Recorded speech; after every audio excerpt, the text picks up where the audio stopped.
Hello, I'm Robert Knowles, And I'm Richard Simpson. and today we're going to cover the prelude to the Second Battle of the Somme. With the American Army on the Vela, August 18th. While the French and Americans and German heavy guns have been barking at each other across the Vela River, American patrols have been particularly busy endeavoring to keep informed of the enemy infantry movements and to ascertain generally what the enemy is accomplishing. A few days ago, an infantry captain, while reconnoitering, killed at least 2 Germans and, in order to escape, hid in a shell hole for 13 hours while the midsummer sun beat down upon him. Here is the captain's official report of his experience. The patrol, consisting of myself and 2 corporals, started at 8 o'clock in the morning to ascertain whether the Germans had retired. We encountered a German post in a semicircular hole. There were 11 of the enemy there, 10 of whom were asleep, and the other was on sentry duty. I shot the sentry. We then withdrew, and in doing so ran into another post similar to the first, also containing about 10 Germans. We shot 2 of them, and then went back toward our line. The Germans began firing, wounding 1 corporal in the leg, but both corporals reached the American line. I was behind, having stopped to fire on the Germans. I reached a point about 60 yards from them when their fire got too hot, so I dropped into a small hollow, pretending to be wounded. I stayed there for 13 hours. After dark, I crawled back to our own lines. During my return trip to our lines, I discovered a 3rd German post, which was occupied, apparently, only late at night. All of these posts were well supplied with light machine guns, rifles, and hand grenades, and the Germans used them well.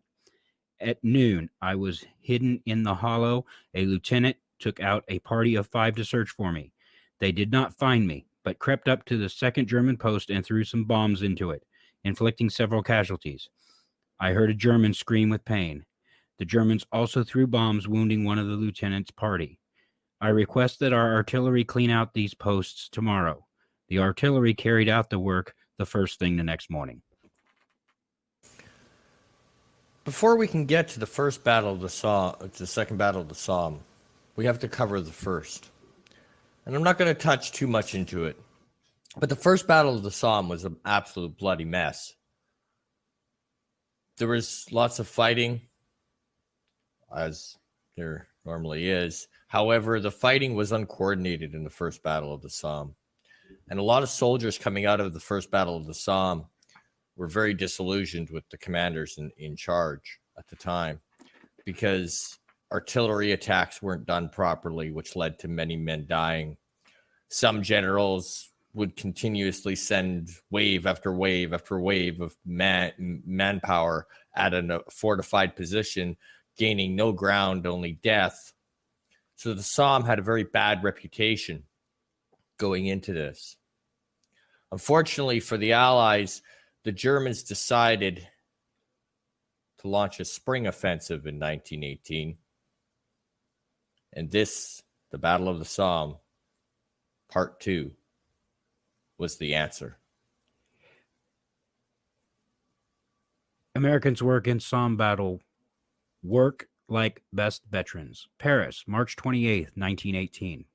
Entirely new in this warfare, the Americans worked the best veterans in the Battle of the Somme, say a wounded French captain who has been brought back from the front, according to La Liberté. 2 of the American officers who were wounded were brought back with the French captain, a member of the Dragoons. Each American wore a French war cross conferred on the battlefield. The French captain refused to receive attention until the Americans alongside him had first been nursed. They are the ones who should be congratulated, he said, calling upon the women of the Red Cross to look after the Americans. In the presence of the American auxiliary troops and on the fighting line in the great battle was the subject of much favorable comment, and when it became generally known that wounded American officers and men were being brought back from the French wounded from the region of San Quentin, American stocks rose high.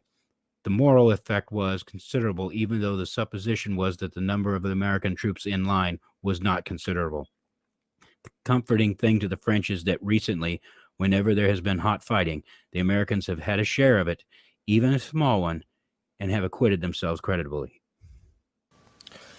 The last thing I'd like to bring up to give you an idea of what's going through these soldiers' minds as they're being told that they're going back to the Somme is the casualty rate for the original battle.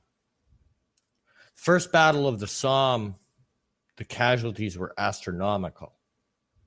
United Kingdom suffered 350,000 casualties of war. Canada suffered 24,029 casualties of war. Australia, 23,000 with just under 200 POWs. New Zealand, 7,408 casualties of war. South Africa, over 3,000.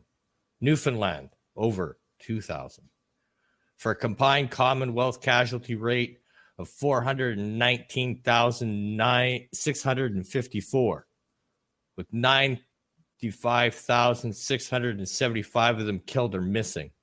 The French, 204,253 casualties of war in total, 50,756 killed or missing. For a total Allied casualty rate of 623,907 casualties of war, 146,431 dead or missing. The Germans also suffered greatly during the initial Somme, with estimates ranging from 465,000 to 600,000 casualties of war and 164,055 dead or missing, and 38,000 prisoners of war by the time the original Somme battle was over. So for these soldiers going into the Second Battle of the Somme and getting the orders that they were going back, I would assume this is not news that's met with great jubilation, because the first battle was hell, and I would expect them to expect the second to be just as hell. The Second Battle of the Somme started on the 21st of August, 1918. However, the war didn't take a pause between the spring German offensive and the Allied offensive in August. 1,800 captives fall to Allies over the weekend. British and French make appreciable advances. Outerstein is seized. French took Canny with 1,000 prisoners Saturday, adding 400 Sunday. Now, this is dated the 18th of August of 1918. Gradually, the famous Lee salient in the region west of Armentières is giving way under pressure of the British. Again, Field Marshal Haig's forces have compelled the enemy to seek ground to the eastward, where he will be more secure from the shells of the big guns that for several weeks have been firing crisscross over the entire salient, working havoc among the defenders of the insecure line. Likewise, the Germans are being given no rest by the Franco-British forces north and south of the Somme, and the French and American along the Velay River, and the Americans in Lorraine also harassing them by artillery fire and local attacks. Nowhere has the enemy had the better of any encounter. Over a front of 4 miles between Belliot and Vieux-Berquin, the Lee sector, the British have forced back the Germans to a depth ranging from 1,000 to 2,000 yards, taking in the maneuver the village of Outerstein and 400 prisoners. A little to the south along the Lee River, near Merville, the British also have advanced their line, and still further south between Arras and Albert, the Germans have been relieved under pressure of further terrain near Buquoy.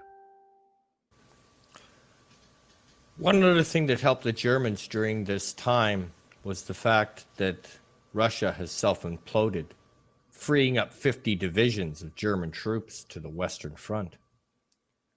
So as we go through the Second Battle of the Somme, we will see just how well those 50 divisions were used and how many more men were led to the slaughter. I want to thank you for joining us for this first look at the Second Battle of the Somme. I've been Robert Knowles. And I'm Richard Simpson.